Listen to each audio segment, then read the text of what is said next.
जय हिंद दोस्तों और मेरे प्यारे विद्यार्थियों।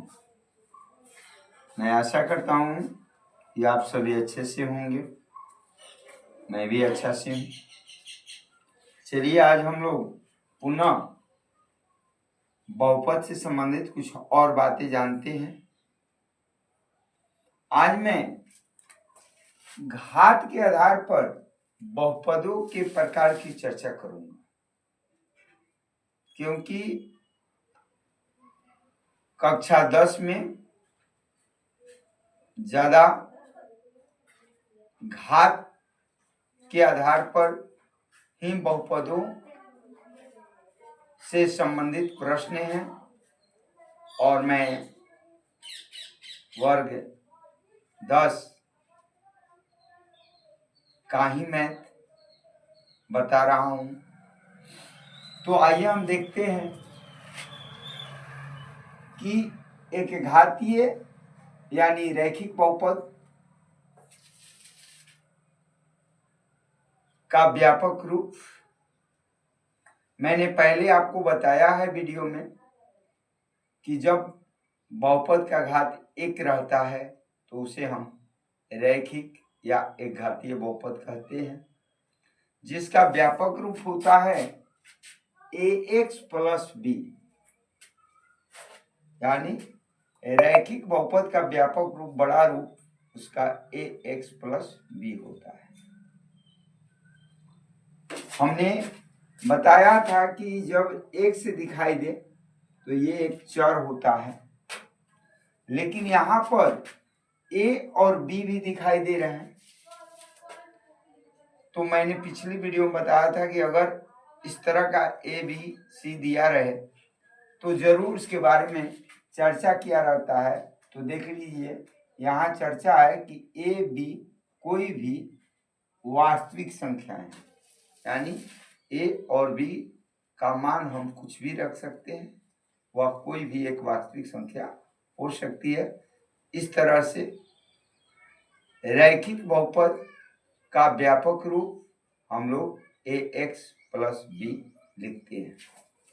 तो यहाँ हमने साफ कर दिया है कि रैखिक बहुपद का व्यापक रूप ax प्लस b होता है। a और b जो है कोई भी वास्तविक संख्या है। यहाँ x चर होता है और चर का गुणांक के बारे में हम बताए थे कि जो चर के साथ गुणा रहता है संख्या, उसको हम चर का गुणांक कहते हैं। तो देखिए यहाँ x का गुणांक a है क्योंकि x के पीछे a है, और b को अचर पद कहेंगे क्योंकि उसके साथ कोई चर नहीं लगा। दूसरा इसमें पॉइंट है कि एक घातीय रैखिक बहुपद का शून्यक, तो जब हम इस व्यापक रूप में बराबर शून्य लगा देंगे तो x का एक रिजल्ट आएगा माइनस b बटा a। तो यही हमारा रैखिक बहुपद का हल होता है, या इसको शून्यक कहते हैं। x का मान जो आता है उसे हम उस रैखिक बहुपद का शून्यक कहते हैं। तो यहाँ याद रखिए कि घातीय रैखिक बहुपद का शून्यक जो होता है हमेशा माइनस b बटा a होगा। अब इसमें यहाँ माइनस हो जाएगा तो ये प्लस b बटा a हो जाएगा, तो चिन्ह तो चेंज होते रहता है। तीसरा पॉइंट है कि घातीय रैखिक बहुपद का हल होता है, यानी कितने हल हो सकते हैं। तो ध्यान में रखिएगा, जब भी आपको रैखिक बहुपद की बात की जाए तो उसका जो शून्यक होता है केवल एक ही होता है, इसलिए रैखिक बहुपद में एक ही हल हो सकता है, दूसरा हल नहीं होता है। चलिए अब हम 2 नंबर में बता रहे हैं द्विघात बहुपद का व्यापक रूप। तो हम पीछे बताए हैं कि जिस बहुपद का घात 2 होता है उसे एक द्विघात बहुपद कहते हैं। द्विघात बहुपद का व्यापक रूप जो होता है वह ax square plus bx plus c होता है, जिसमें x को चर कहा जाता है, लेकिन a b c भी दिया हुआ है तो ABC की चर्चा किया गया है कि ABC कोई भी वास्तविक संख्या है, एक्स स्क्वायर का गुणांक a होता है, bx का गुणांक b हो सॉरी x का गुणांक b होता है और c अक्षर पद होता है।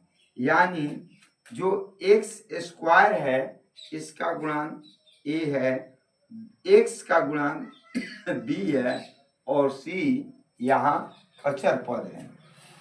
अब यहाँ हम बताते हैं कि द्विघात बहुपद जो a x square plus b x plus c है, इसके दो शून्यक होंगे। एक बात भी ध्यान में रखिएगा कि बहुपद के जितने घात होते हैं उसके शून्यक भी उतने ही होते हैं। जैसे एक घातीय बहुपद है या रैखिक बहुपद है तो उसका घात 1 होता है तो उसके शून्यक भी 1 होते हैं, और द्विघात बहुपद है तो उसके घात 2 होते हैं, इसलिए उसके शून्यक भी 2 होते हैं। तो द्विघात बहुपद के दो शून्यक का नाम होता है, एक अल्फा जिसको संकेत से ऐसे लिखते हैं कि अल्फा है ये, और दूसरा होता है बीटा जिसका संकेत ये है और बीटा है होते हैं। ये अल्फा और बीटा ग्रीक भाषा के ए और बी हैं। जैसे हम लोग अपने यहाँ ए बी सी डी लिखते हैं, उसी तरह से ग्रीक भाषा में अल्फा ए का रूप है और बीटा बी होता है, और इसे ग्रीक भाषा के गणितज्ञों ने बनाया है, इसलिए इस शून्यक का नाम अल्फा और बीटा होता है। तो चलिए यहाँ कुछ महत्वपूर्ण बातें हैं। यदि हम इसमें शून्यकों का योग हमको पढ़ना हो, शून्यकों का योग, तो इसका सूत्र है माइनस एक्स का गुणांक बटा एक्स स्क्वायर का गुणांक।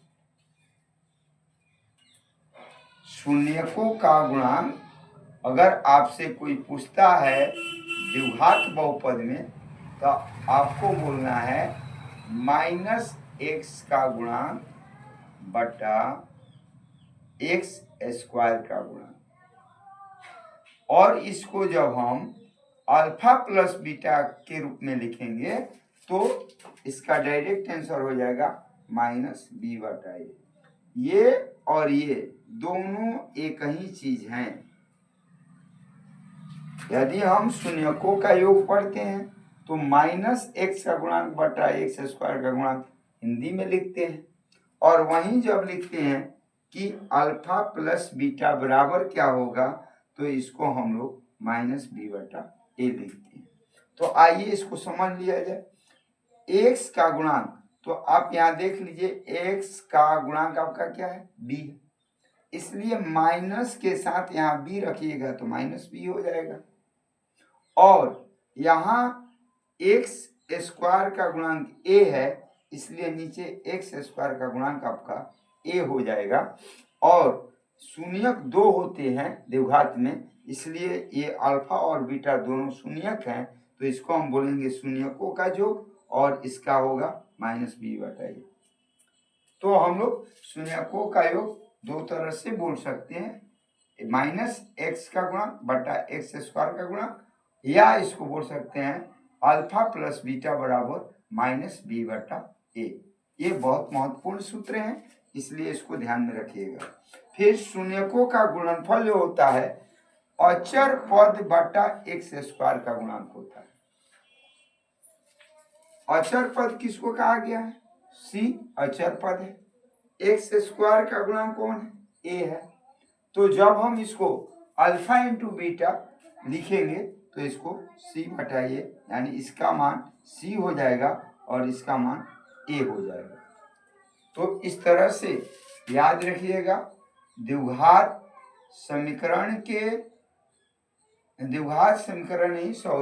द्विघात बहुपद के दो शून्यक होते हैं, अल्फा और बीटा।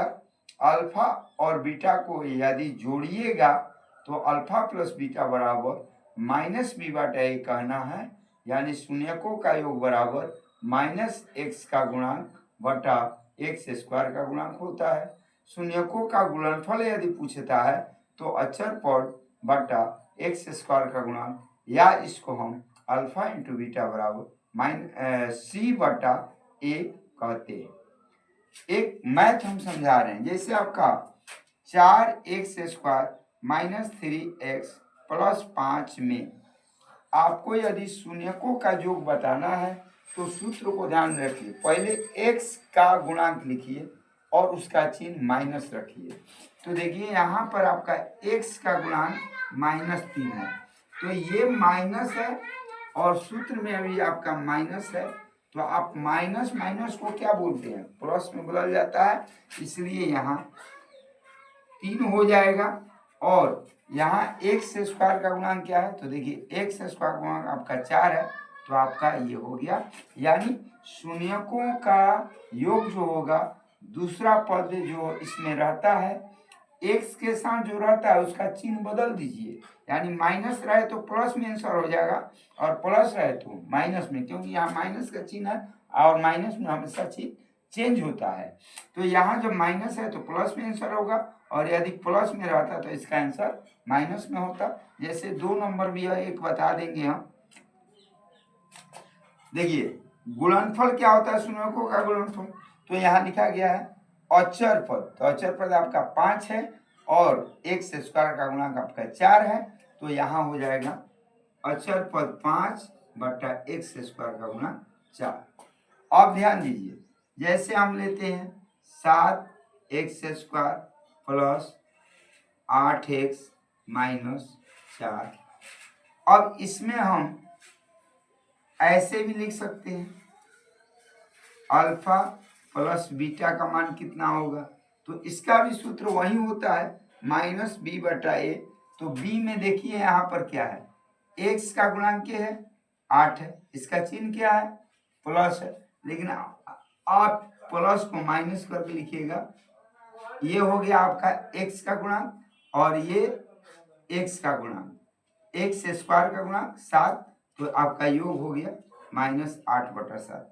और यदि अल्फा इंटू बीटा बताना है तो सी बटा ए होता है, तो सी आपका अचर पद होता है, यानी -4 बटा में आपका ये होता है ए सी बटा ए, तो सी ये हुआ और ए ये हुआ, तो इसको हम -4/7 कहेंगे। इस तरह हिंदी में आप लिखिएगा तो भी आपका वही उत्तर होगा, और अल्फा प्लस बीटा पर जाइएगा तो भी आंसर वही होगा। तो ध्यान रखिए द्विघात बहुपद के शून्यकों का योग जो होता है -x का गुणांक बटा एक्स स्क्वायर का गुणांक होता है, या इसको अल्फा प्लस बीटा बराबर -b बटा ए पढ़ते हैं। फिर यदि शून्यकों का गुणनफल पूछे तो अचर पद बटा एक्स स्क्वायर का गुणांक होता है, और अल्फा इंटू बीटा इसको कहेंगे तो सी बटा ए पढ़ेंगे। इस तरह से ये दोनों सूत्र बहुत महत्वपूर्ण हैं। चलिए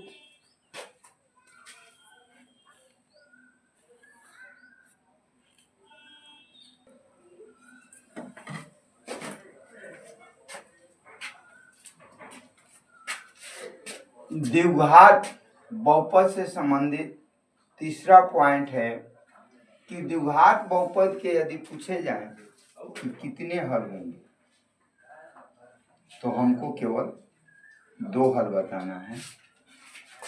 2 हल में एक अल्फा होता है और बीटा होता है, जिसे हम द्विघात बहुपद का शून्यक कहते हैं। तो द्विघात बहुपद का कितना हल होता है, केवल 2 हल होता है। शून्यक का अर्थ क्या होता है, शून्यक का अर्थ है x का मान, यानी x का जो मान होता है उसे हम शून्यक के नाम से जानते हैं। x का जो भी आपका मान होगा वही आपका शून्यक होगा। तो इस द्विघात बहुपद में हमेशा x का 2 मान आता है, एक को अल्फा के नाम से जानते हैं और दूसरा बीटा के नाम से जानते हैं।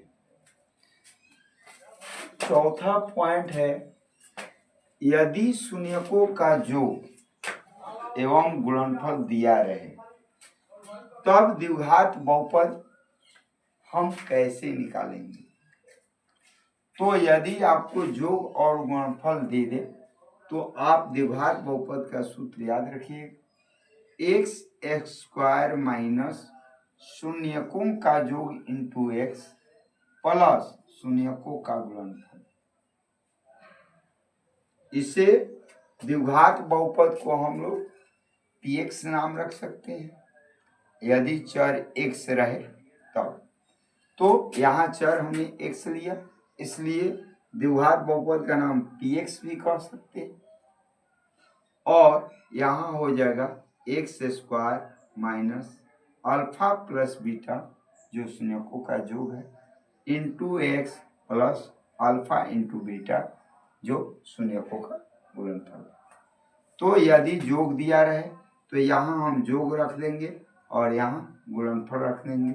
जैसे यदि मान लीजिए आपको कोई कहता है कि योग 4 है गुणनफल 3 है तो हमारा द्विघात बहुपद बन जाएगा यहाँ एक्स स्क्वायर माइनस यहाँ योग रखना है तो 4 योग है तो ऐसे हो जाएगा, प्लस में गुणनफल रखना है तो 3 हो जाएगा, ये हमारा द्विघात बहुपद हो जाएगा।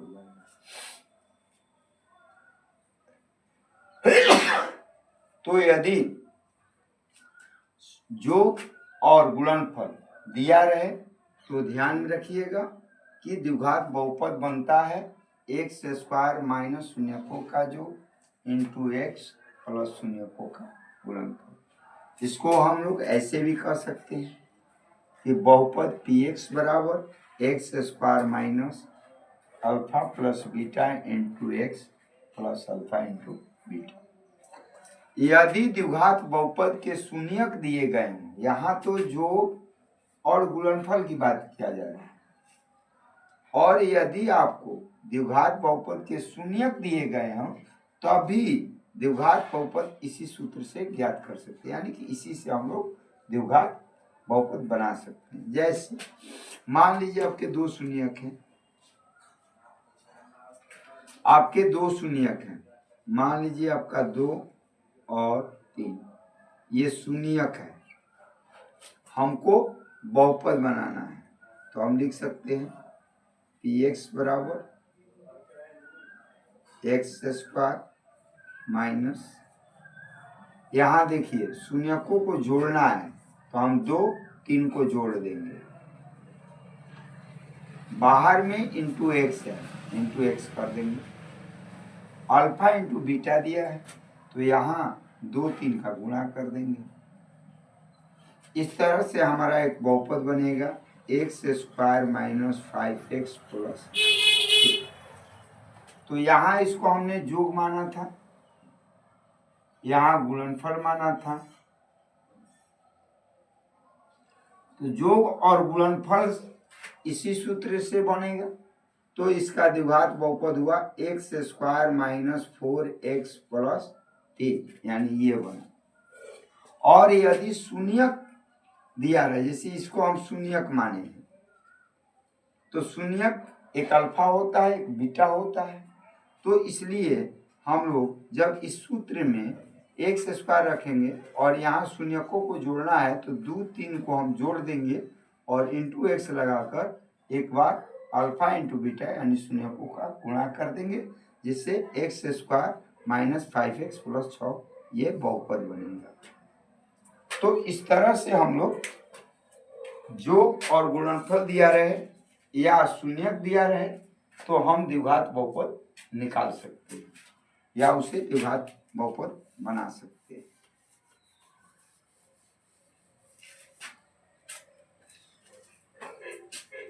जो द्विघात बहुपद का गुणन खंडन होता है होता है x minus alpha into x minus beta. यहाँ हम k लिख सकते हैं। इस तरह से यदि द्विघात बहुपद का कोई गुणनखंड पूछे तो हम k into x minus a alpha into x minus beta लिख सकते। चलिए आगे हम आपको त्रिघात बहुपद के बारे में बता रहे हैं।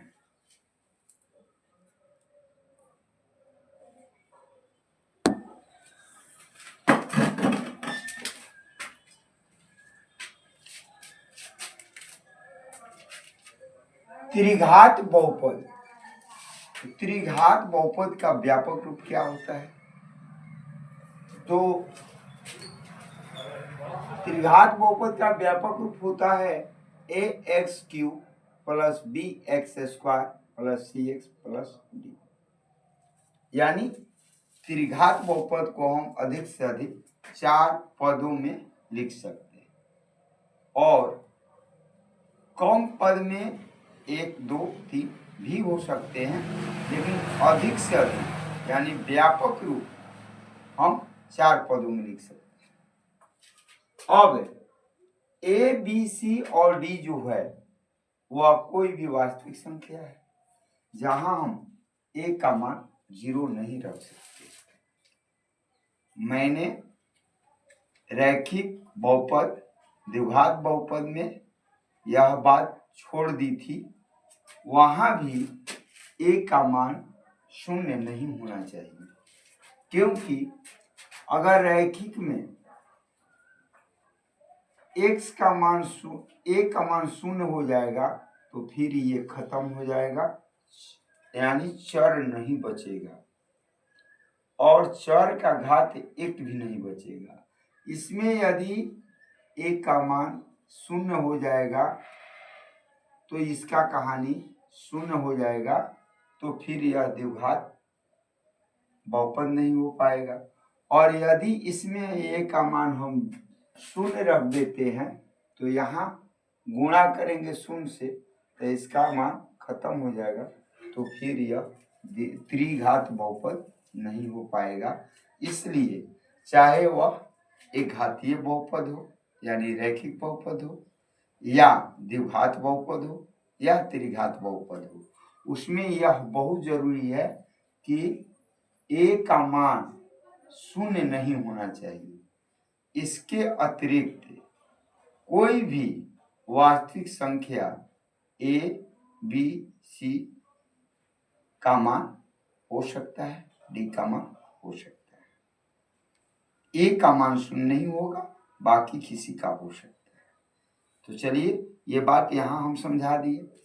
अब यहाँ बात आती है कि a x cube plus b x square plus c x plus d में जो ये ए बी सी डी होते हैं वास्तविक संख्या होती है, एक का मान 0 नहीं होना चाहिए। एक्स क्यूब का गुणांक ए होता है, तो देखिए एक्स क्यूब के पीछे क्या है? ए है, तो एक्स क्यूब का गुणांक ए है, एक्स स्क्वायर का गुणांक बी है और एक्स का गुणांक सी है। डी जो होता है वो अचर पद है, डी अचर पद है। त्रिघात बहुपद a x cube plus b x square plus c x plus d के 3 शून्यक होते हैं, उनका नाम है अल्फा, बीटा और गामा। तो द्विघात में हमने बताया था कि द्विघात बहुपद का 2 शून्यक अल्फा और बीटा होता है।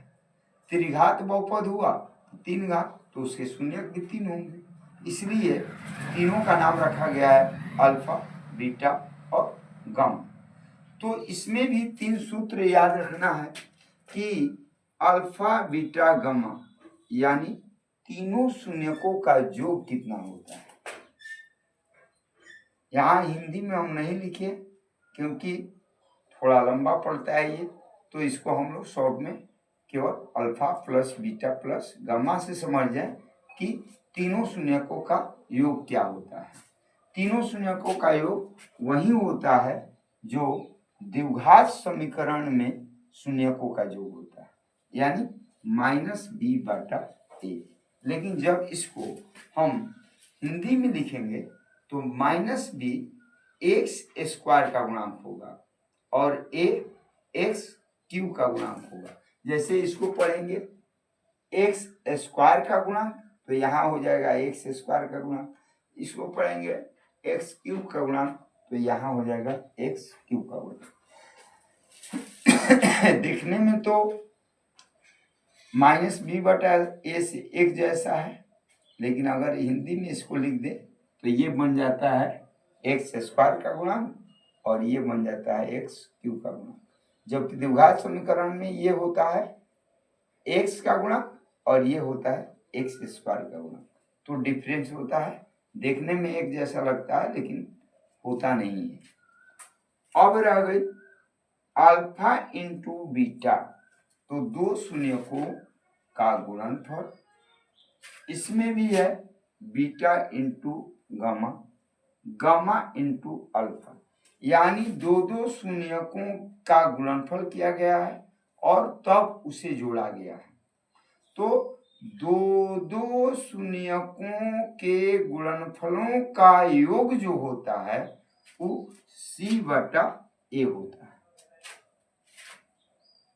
दो शून्यकों के गुणनफलों का योग जो होता है वह c/a होता है।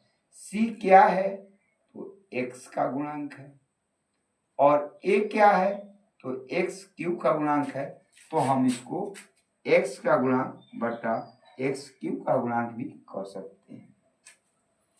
और तीसरा इसमें सूत्र है alpha into beta into gamma, यानी तीनों शून्यकों का योग, तीनों शून्यकों का गुणनफल, तो वह होता है -d/a। तो -d को हम लोग यहाँ कह सकते हैं माइनस अचर पद बटा a का मान होगा x³ का गुणा, तो इसको हम क्या बोल सकते हैं माइनस अचर पद बटा x³ का गुणा। चलिए इस पर आधारित एक मैथ आपको समझा दे रहा हूं।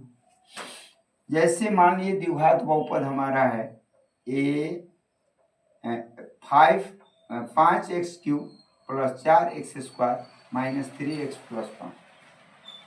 अब हमको ये वाला मान बताना है alpha plus beta plus gamma, तो ये मान जो होता है क्या होता है -b, तो यहाँ 4 है, इसको हम प्लस का चिन्ह है, ये माइनस में जाएगा तो बदल जाएगा, तो डायरेक्ट हम इसको 4 बोलेंगे। यहाँ कौन सा मान है a है, तो a का मान यहाँ पर इसे मान लीजिए यहाँ लिख देते हैं। a का मान आपका 5 है, b का मान आपका 4 है, c का मान आपका -3 है और d का मान आपका 5 है। तो हम अगर alpha plus beta plus gamma का मान बताना चाहें तो ये 4 b का मान है और b माइनस में जाएगा तो चिन्ह बदलेगा, इसलिए जो +4 है यहाँ -4 हो जाएगा, और बटा में a है तो a का मान हम 5 रख लेंगे। इसी तरह से alpha into beta plus beta into gamma plus gamma into alpha का मान होता है c/a, तो c मेरा 3 है और a 5 है, तो c में माइनस का चिन्ह है तो माइनस रहेगा और 5 हो जाएगा।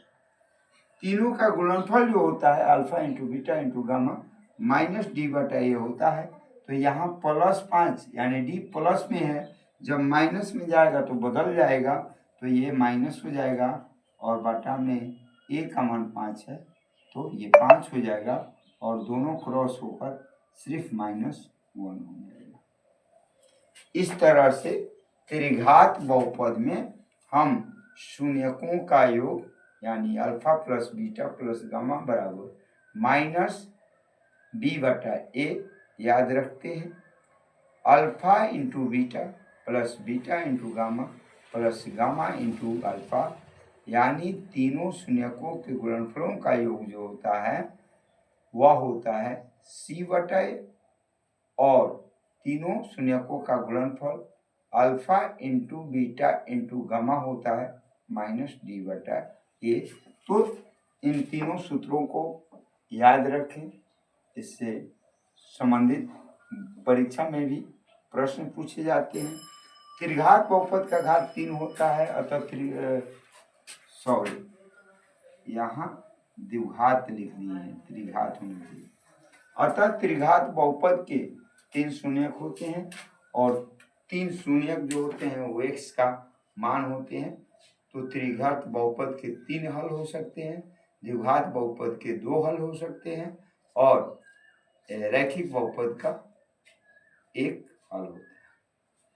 ध्यान में रखिए, जिस बहुपद के जितने घात होंगे उसके उतने शून्यक होंगे। यानी रैखिक बहुपद का 1 घात होता है तो उसका 1 शून्यक होगा।